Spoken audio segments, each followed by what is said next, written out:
Reporter ടിവിയുടെ ഇടപെടലാണ്. Mubasheer P അക്ബറും ഒപ്പം അഷ്കർ അലി കരിമ്പയും TV പ്രസാദും ചേർന്ന് നടത്തിയ അന്വേഷണത്തിനൊടുവിലാണ് വളരെ നിഗൂഢമായ ഒരു കസ്റ്റഡി മരണത്തിന്റെ ചുരുളുകൾ അഴിഞ്ഞത്. ഇന്ന് CBI അറസ്റ്റ് ചെയ്ത പ്രതികൾ ആരൊക്കെയാണെന്ന് നോക്കാം. റിപ്പോർട്ടർ തന്നെ ആദ്യം സംശയിച്ചവർ പ്രതികളാക്കപ്പെട്ടിരിക്കുന്നു. ഒന്നാം പ്രതി ജിനേഷ്, സീനിയർ CPO, താനു സ്റ്റേഷനിൽ. രണ്ടാം പ്രതി ആൽബിൻ അഗസ്റ്റിൻ, പരപ്പനങ്ങാടി സ്റ്റേഷനിലെ CPO. മൂന്നാം പ്രതി അഭിമന്യു, കൽപ്പകഞ്ചേരി സ്റ്റേഷനിലെ സിവിൽ പോലീസ് ഓഫീസർ. നാലാം പ്രതി തിരൂരങ്ങാടി സ്റ്റേഷനിലെ സിവിൽ പോലീസ് ഓഫീസർ വിപിൻ. ചുമത്തിയത് 8 പ്രധാനപ്പെട്ട വകുപ്പുകളാണ്. പോലീസ് ഉദ്യോഗസ്ഥർക്കെതിരെ ചുമത്തിയ വകുപ്പുകൾ നമ്മൾ നോക്കിയാൽ ഏതൊക്കെയാണ് വകുപ്പുകൾ എന്ന് നോക്കൂ. IPC 302 മർഡർ, കൊലപാതക കുറ്റം. IPC 342 അന്യായമായി തടങ്കൽ വയ്ക്കുക.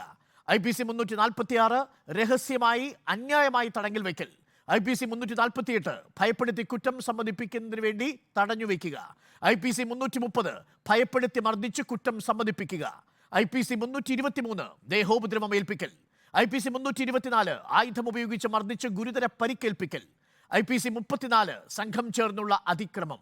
ഈ അതിക്രമങ്ങളെല്ലാം കാട്ടിയത് തമീർ ജഫ്രി എന്ന ചെറുപ്പക്കാരനോടാണ്. ഇനി ഈ കേസിന്റെ നാൾ വഴി നമുക്കൊന്ന് പരിശോധിച്ചു വരാം. സംഭവം തുടങ്ങുന്നത് 2023 ജൂലൈ മാസം 31-ാം തീയതി. ലഹരി കൈവശം വെച്ചെന്നാരോപിച്ച് തമീർ ജഫ്രി ഉൾപ്പെടെ 12 പേരെ SP-യുടെ പ്രത്യേക സംഘം, ഡാൻസ് ഓഫ് എന്ന് പേരിട്ട സംഘം കസ്റ്റഡിയിലെടുക്കുന്നു. 2023 ജൂലൈ മാസം 31-ാം തീയതി 7 പേരെയും വെറുതെ വിട്ടു, 5 പേരെ പ്രതി ചേർക്കുന്നു. ഓഗസ്റ്റ് 1-ാം തീയതി കസ്റ്റഡിയിലിരിക്കെ തമീർ ജഫ്രി ദുരൂഹ സാഹചര്യത്തിൽ മരിക്കുന്നു. ഓഗസ്റ്റ് 2-ാം തീയതി 8 പോലീസുകാർക്ക് സസ്പെൻഷൻ വരുന്നു. റിപ്പോർട്ടർ വാർത്ത ഏറ്റെടുക്കുന്നു.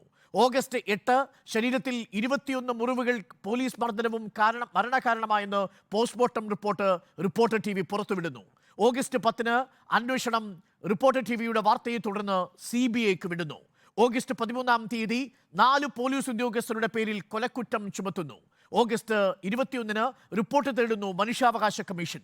ഓഗസ്റ്റ് 25 കേസ് ഡയറിയും അന്വേഷണ പുരോഗതി റിപ്പോർട്ടും ഹാജരാക്കണമെന്ന് ഹൈക്കോടതി ആവശ്യപ്പെടുന്നു. ഓഗസ്റ്റ് 26 കസ്റ്റഡി മരണത്തിൽ പ്രതിപട്ടിക ക്രൈംബ്രാഞ്ചിന് സമർപ്പിക്കുന്നു. സെപ്റ്റംബർ 15 ക്രൈംബ്രാഞ്ച് കേസ് രേഖകൾ CBIക്ക് കൈമാറുന്നു. മെയ് 4, അതായത് ഇന്ന്, പ്രതികളായ 4 പോലീസുകാരെ CBI അറസ്റ്റ് ചെയ്തിരിക്കുന്നു.